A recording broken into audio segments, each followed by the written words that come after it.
बिस्मिल्लाहिर्रहमानिर्रहीम। अस्सलाम वालेकुम रहमतुल्लाहि व बरकातुहू। जी नाजरीन, क्या हाल है? ठीक है, खैरियत है? मिजाज ग्रामी कैसे हैं? कैसा वक्त गुजर रहा है? सब अच्छा चल रहा है? ज़िंदगी के शब व रोज़ बखूबी गुजर रहे हैं?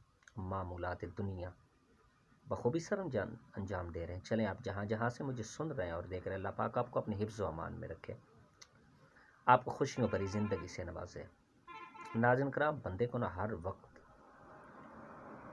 अल्लाह ताला की तरफ ही लौ लगाए रखनी चाहिए और अल्लाह ताला ही को अपनी तवज्जो का महवर और मरकज़ बनाए रखना चाहिए। लोगों के दस्तेबाजों पे भरोसा करना चाहिए और ना ही अपनी ज़रूरियात का जो धारा है वो लोगों की तरफ रखना चाहिए कि लोग अता करेंगे तो मैं जो है ना मुस्तफ़ीद हूँगा, पहरामंद हूँगा, लोग देंगे, उससे मेरा कासा कशकौल भर जाएगा। ये नामुमकिन है। अल्लाह ही है जिसकी ज़रूरियात पूरी करे। इंसान को खुददार होना चाहिए, इंसान को ख़ुद कोशिश करनी चाहिए। जब हम सखी लोग भी होते हैं, फयाज़ भी होते हैं, देने वाले भी होते हैं, अल्लाह के रास्ते में भी देने वाले होते हैं, अल्लाह के रास्ते में दे के खुश होने वाले भी होते हैं, फिर तवक्को भी यही वो करते हैं कि हमारी तारीफ़ भी हो।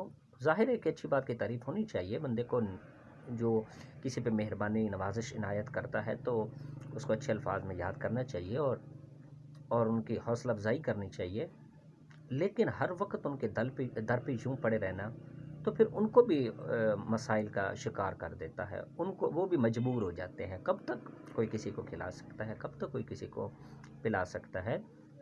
जब तक ज़रूरियात का सिलसिला चलता रहे और वो दूसरा पूरी करता रहे तो फिर जल्द अज जल्द इस रास्ते पे चल के उनके एहसानात का बदला चुकाना चाहिए ताकि वो खुश हों, राज़ी भी हों। फिर एहसान फरामोश नहीं होना चाहिए। बाज़ औक़ात तो इंसान अपने औकात भूल जाता है, जिसका खाया होता है तो उसको फरामोश कर देता है। फिर उससे वो जब उस स्टेज पे पहुँचता सलाम, तो ये भी एक एहसान फरामोशी वाली बात है। लेकिन नबी फरमाते हैं कि मन लम यशकुरिन्नास लम यशकुरिल्लाह, जो लोगों की मेहरबानी पे उनका शुक्र अदा नहीं करता ना, तो अल्लाह पाक का भी शुक्रगुजार नहीं हो सकता। बहरहाल मैं जो कहना चाहता हूँ कि किसी के दर पे बंदा ना बैठा रहे, खुददार बने और ख़ुद ही जो है ना अपने दस्तेबाजों पे और अल्लाह करीम पे भरोसा करके बंदा अल्लाह का फ़ज़ल तलाश करता रहे और वो ही पूरा कर सकता है। बंदा बंदे के नहीं पूरा कर सकता। अरब में एक औरत थी जिसका नाम उम्मे जाफ़र था। वो बहुत बड़ी सखिया थी, बहुत ज़्यादा सखी फ़याज़ औरत थी।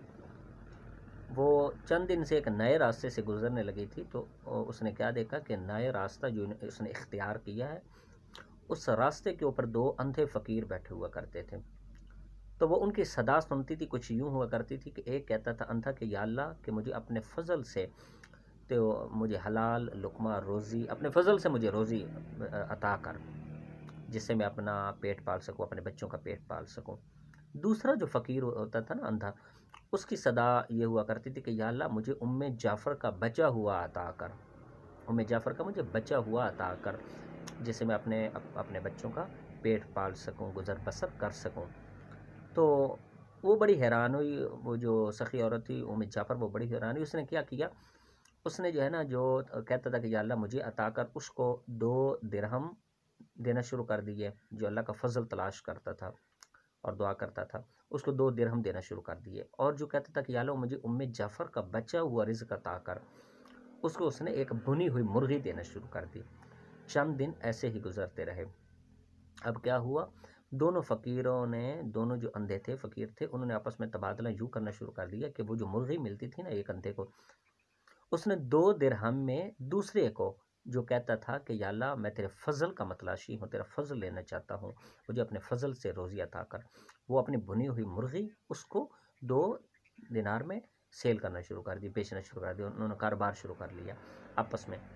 चंद दिन के बाद जो अंधा फ़कीर था उसके पास वो जो उम्मे जाफ़र थी वो गई और उस जो कहता था ना, और उसके पास वो गई जो कहता था कि या अल्लाह के मुझे जो है ना उम्मे जाफ़र का बचा हुआ था कर, उस अंधे के पास गई और उसने जाके पूछा जिसको वो मुर्गी दिया करती थी, उसके पास गई। उससे जाके पूछा कि हाँ जी, आपको 100 जो है दिनार मिले हैं?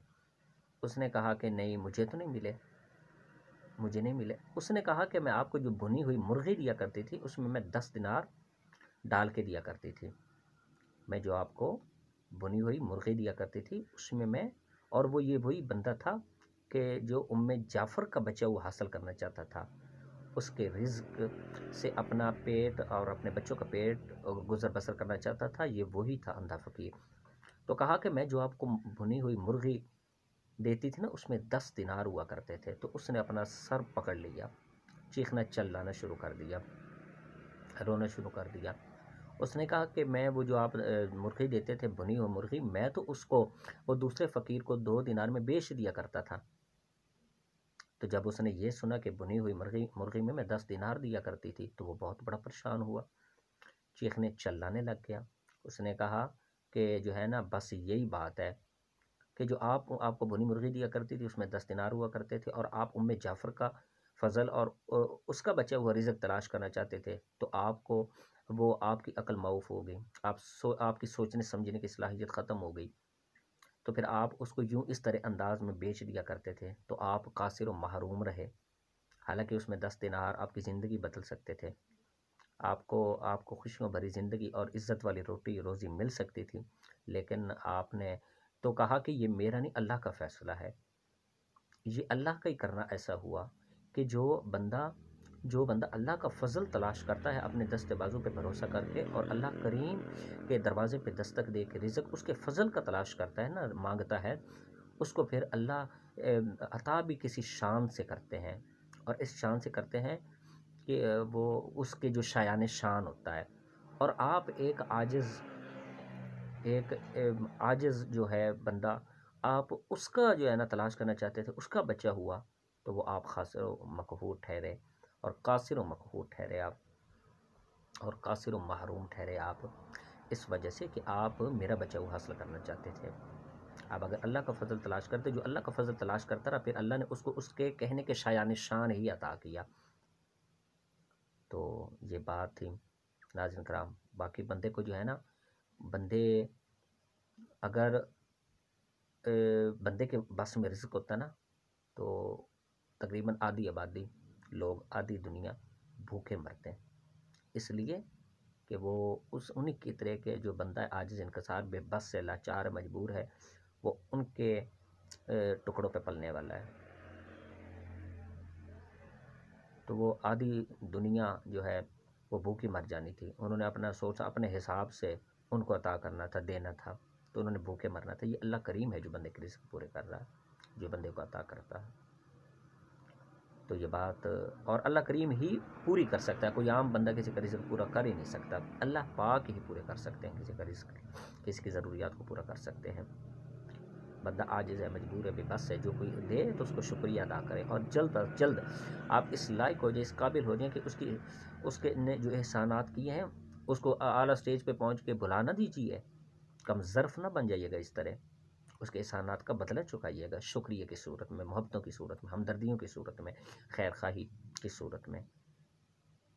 बाज़ लोगों की आदत होती है कि स्टेज पे पहुंच के तो वो औकात भूल जाते हैं अपनी, किसी मसनद पे बराजमान हो गया तो वो जानते नहीं किसी दूसरे को, अगरचे लोगों ने दूसरों ने उसको इस स्टेज पर पहुंचाया, उससे सलाम लेना भी गवारा नहीं करते। तो नहीं, जिसने अता की है, जो देता है, ज़रूरतें पूरी करता है, चाहे वो बंदा ही है। नबी पाक की हदीस मैंने पहले अर्ज़ की है, उसके मुताबिक एहसानमंद और ममनून एहसान होना चाहिए, लेकिन बहुत ज़्यादा उनके दर पे बंदे को नहीं, अपने जैसे बंदे के पड़ा रहना चाहिए कि वो भी मजबूर हो जाए। तो आजकल के हमारे जो पेशेवर भिखारी हैं, वो बंदे को, वो इस तरह लोगों को मजबूर कर देते हैं। फिर जो सच्चे मुस्तहिक हैं, जो देने वाले हैं, उनका उनके ऊपर एतबार उठ जाता है, वो उनको भी ऐसे ही समझ लेते हैं। तो खूब सोच समझ के उनको भी देना चाहिए। बल्कि बेहतर है कि किसी को टुकड़ों पे अपने पाल के उनको इसी का मोहताज रखना नहीं। वो जैसे कहते हैं कि रोज़ाना मछली किसी को देना भून के, ये कमाल की बात नहीं है। उसको मछली पकड़ना सिखा दो ताकि वो इस एहतियाज से बच जाए, इस मोहताजी से बच जाए, वो खुद करना शुरू कर दे। ये कमाल की बात होती है। तो उनको आप किसी ऐसे रास्ते पे लगा दें कि वो आज खुद अपना रिज़्क तलाश कर सकें मेहनत करके। तो ये बात अच्छी लगे तो कमेंट सेक्शन में इसका इज़हार कर सकते हैं, बुरी लगे तो माज़रत, हौसला अफ़ज़ाई किसी सूरत कर सकते हैं। तो अल्लाह ताला हम सब का हामी नासर, और साथ रिक्वेस्ट है कि मेरे इस चैनल को नाज़रीन कराम लाइक और सब्सक्राइब कर दीजिएगा। अस्सलाम वालेकुम।